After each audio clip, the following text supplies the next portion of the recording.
मुझे सोचना था करूँ क्या।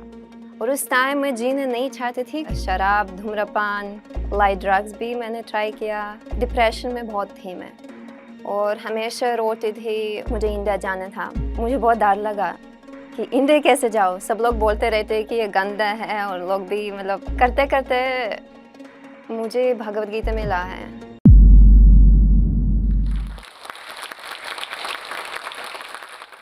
जय राधा माधवा कुंज बिहारी, जय राधा माधवा कुंज बिहारी, गोपी जन वल्लभा गिरिवरधारी, यशोदा नंदन व्रज जन रंजन, यमुना तीरा वनचारी, जय राधा माधवा कुंज बिहारी। नमस्ते, मेरा नाम है सोफिया।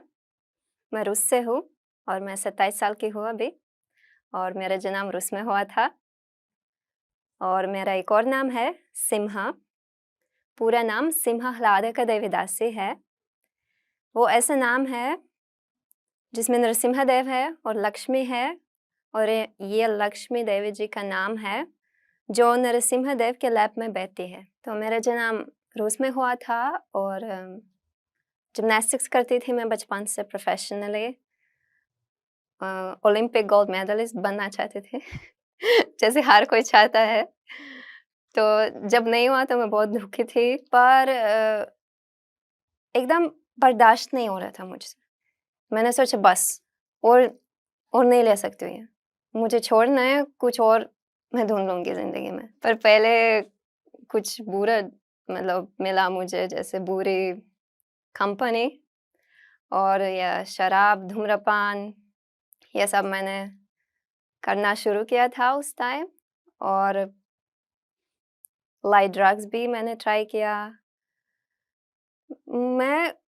मुझे खुशी चाहिए थी उस टाइम, पर खुशी नहीं मिल रही थी मुझे।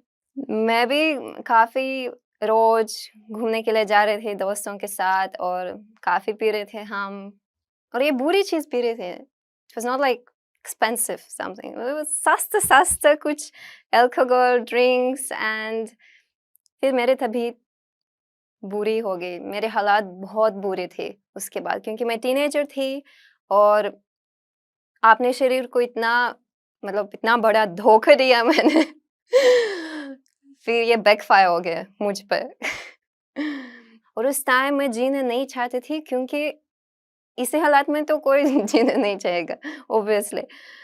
मैं मतलब काफ़ी ख़याल आते थे सुसाइड के बारे में कभी-कभी, पर पता नहीं अपनी फैमिली को देखकर सुसाइड तो मैं नहीं करने वाली थी पर सोच रही थी।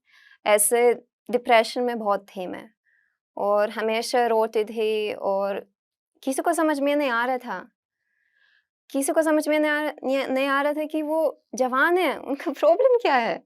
वो वो क्यों पार्टी नहीं करेगी हमारे साथ? वो क्यों स्कूल में क्यों उनका इंटरेस्ट नहीं है? तो ये सब था उस टाइम। मैं कुछ नहीं करना चाहती थी, कुछ भी नहीं, क्योंकि कुछ गहरा नहीं था। जैसे जिम्नास्टिक्स में मेरा एक गोल था कि ये कॉम्पिटिशन जीतना है और कुछ करना था, पर फिर ऐसा नहीं था। करते-करते मुझे भगवद गीता मिला है। भगवद गीता मिलने के बाद मैं सोचने लगी कि वाओ!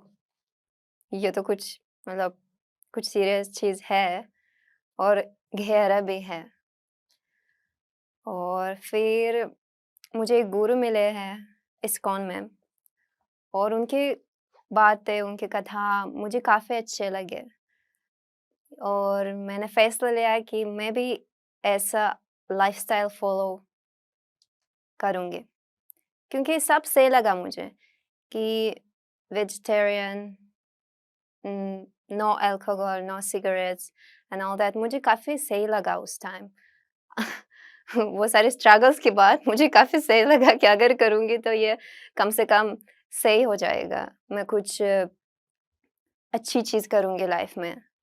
और मैंने फ़ॉलो किया। जब मैं 17-18 साल के थे, उस लाइफ़स्टाइल मैंने अपनाया। ओडिसी डांस सबसे सबसे प्यारी चीज़ मेरी लाइफ में है, ओडिसी डांस। मेरी मम्मी ओडिसी क्लासेस के लिए जाते थे रूस में, और वो नॉन प्रोफ़ेशनल क्लासेस थे। जैसे मतलब अपने लिए, अपनी खुशी के लिए लोग करते थे, नॉन प्रोफ़ेशनली। और मम्मी समझा रहे थे मुझे कि तुमको पता है ये लोग मुद्रा करते हैं, कहानियाँ मतलब समझा रहे थ्रू द मुद्रास। मैंने सोचा ये क्या बकवास है, ऐसे कौन कर रहा है? मतलब जिम्नास्टिक्स के बाद मैं सोच भी नहीं सकती थी कि ऐसे कुछ है इस दुनिया में कि लोग ऐसे करते हैं, ऐसे मुद्रा क्या-क्या वगैरह-वगैरह। और एक बार मैं भी आई हूँ उस डांस क्लास के लिए, एक्चुअली गलती से आई हूँ। मुझे घर जाना था पर अंधेरा बहुत था, तो मैं मम्मी के इंतज़ार कर रही थी। That's how I met Odyssey. अंधेरा था और मुझे घर नहीं जाना था अकेले। और मैं देखते रहते थे ये लोग क्या कर रहे हैं, कुछ पोजेस ये सब करते थे, और उनके लिए बहुत मुश्किल था, इतना मुश्किल था, तो मैंने सोचे आप लोगों के लिए इतना मुश्किल क्यों है, मैं भी ट्राई करूँ। और ट्राई किया मैंने। एक्चुअली उस टाइम मैंने त्रिभंगा पोज़ किया था। त्रिभंगा मतलब है बेंडिंग, तीनों जगह में बेंड होता है जब। तो एक ही जगह है यहाँ पे ऊपर, और फिर हिप्स and knees, and I just sat in that pose, और फिर कुछ हो गया मुझे।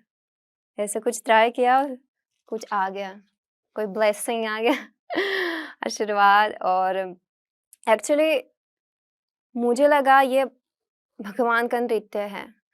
पता नहीं कैसे ऐसा फीलिंग आया, पर इमीडिएटली मुझे लगा इसमें भगवान है। ये सिर्फ नृत्य नहीं है, कोई हिप हॉप नहीं है, मॉडर्न नहीं है। It can not even be compared to that. तो फिर इतना कुछ बदल बदल गया मेरे लाइफ में। उसके बाद मैंने टीचर से पूछा कि ये कहाँ से सीखूँ प्रोफेशनली, ये हॉबी वाला मुझे नहीं चाहिए, प्रोफेशनली कहाँ से सीखूँ? उसने मुझे बताया, वृंदावन के बारे में बताया कि वहाँ एक स्कूल है जो ओडिशा के टीचर्स वृंदावन में उनका स्कूल है, और वो ओडिसी सिखा रहे हैं। मैं 18 साल की थी जब मुझे इंडिया जाना था ओडिसी डांस सीखने के लिए, और मुझे बहुत डर लगा कि इंडिया कैसे जाऊँ? सब लोग बोलते रहते हैं कि ये गंदा है, और लोग भी मतलब अ, लोग बता रहे थे मुझे कि लोग बहुत मतलब इंडिया में बहुत सारी चीटर्स है, और धोखा देने वाले, और कुछ थीव्स है। मुझे काफ़ी डर लगा, मैं इंडिया कैसे जाऊँ, क्या करूँ? पर मुझे डांस सीखना था। सीखना तो था, इसलिए ये सब सुनकर मैंने छोड़ दिया कि ठीक है, जो होगा वो होगा, पर मुझे अपने दिल को फ़ॉलो करना है। और 1 महीने के लिए सिर्फ़ मैंने होटल बुक किया और टिकट्स, और मैं आया वृंदावन, फिर अपने स्कूल गए, और जब मैंने सुना वो मर्दल की आवाज़, जैसे मेरे गुरुजी बजा रहे मर्दल, पखवाज उड़ीसी में हम बोलते हैं ये ड्रम। और जब मैंने सुना वो साउंड्स, तो मैंने सोचा मैं घर आ गई, बस मुझे जाना नहीं है वापस। घर आ गई मैं, और सब कुछ इतना अच्छा लगा मुझे। मैंने सोचा मैं अपनी जगह पे हूँ अभी, अभी सब ठीक हो गया, मुझे बस ये करना है अभी। और फिर मैं इंडिया आ गई, और समर शुरू हो गया। That was a challenge. इतनी गर्मी थी, और 8 महीने के लिए वृंदावन में मैं पागल हो जा रही थी। I was like what is this? पर मैं फिर भी मैं जा रही थी रोज़ डांस क्लास के लिए, क्योंकि अभी तो मुझे गोल्ड मिला है, जैसे जिम्नास्टिक्स में मेरा गोल्ड था, तो इसलिए कर पा रहे थे मैं। बीमार थी, कुछ कुछ भी होता था मेरे साथ, पर मैं जा रहे थे डांस क्लास। और मेरी गुरु माँ, डांस टीचर, वो हमेशा बोल रही कि डांस क्लास आके सब छोड़ना है। आई डोंट केयर, मुझे तुम्हारा डांस देखना है और करेक्ट करना है, और मुझे कोई फ़िक्र नहीं है तुम्हारा बाहर क्या हो रहा है, डांस क्लास से बाहर। मैं आपको एक बात बताती हूँ। एक बार मैंने राधा रमान जी मंदिर में नृत्य सेवा किया है।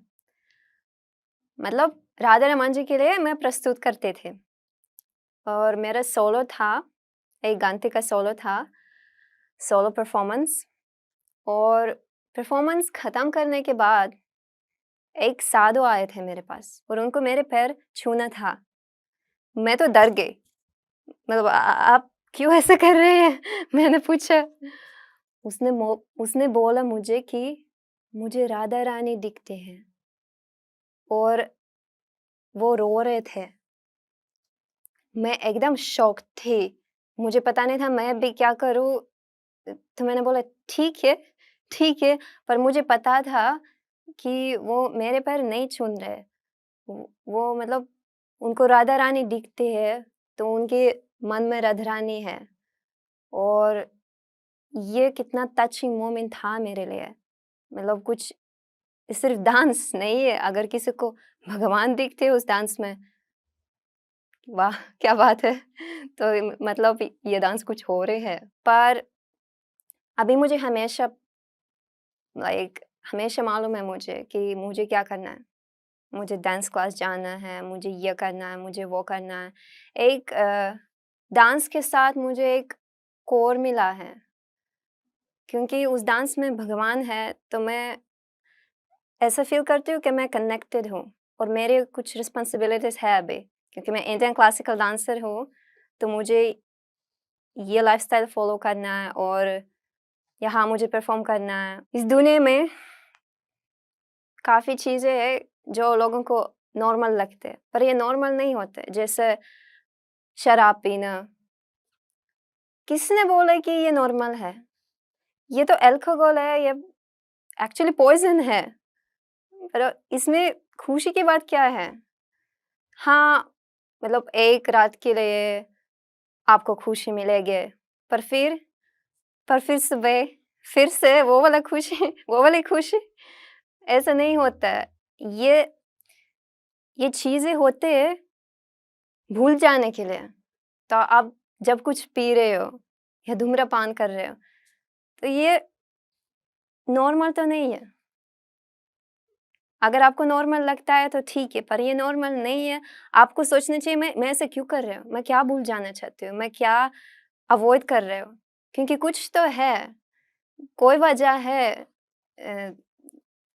मतलब कोई वजह है करने के लिए ये सब। हाँ, मुझे लगता है अल्कोहल छोड़ना नामुमकिन है, अगर आपके पास कोई इससे बड़ा एक्सपीरियंस नहीं है, तो आप कभी नहीं छोड़ोगे। इसलिए आपको कुछ ढूँढना है। मैं बोलूँ भगवान को ढूँढ लो और वो आगे बताएगा। पर अगर आप विश्वास नहीं करते हो कि भगवान है, तो बस कुछ करने के लिए ढूँढ लो। कुछ ऐसा काम है जो आपको खुशी देती है, और वो एक गंते वाली खुशी नहीं, वो कुछ गहरा, इसके बारे में बात कर रही हूँ मैं। इस वीडियो के बारे में अपनी राय नीचे कमेंट सेक्शन में हमें बताएं और अपने दोस्तों के साथ ये वीडियो शेयर करना ना भूलें।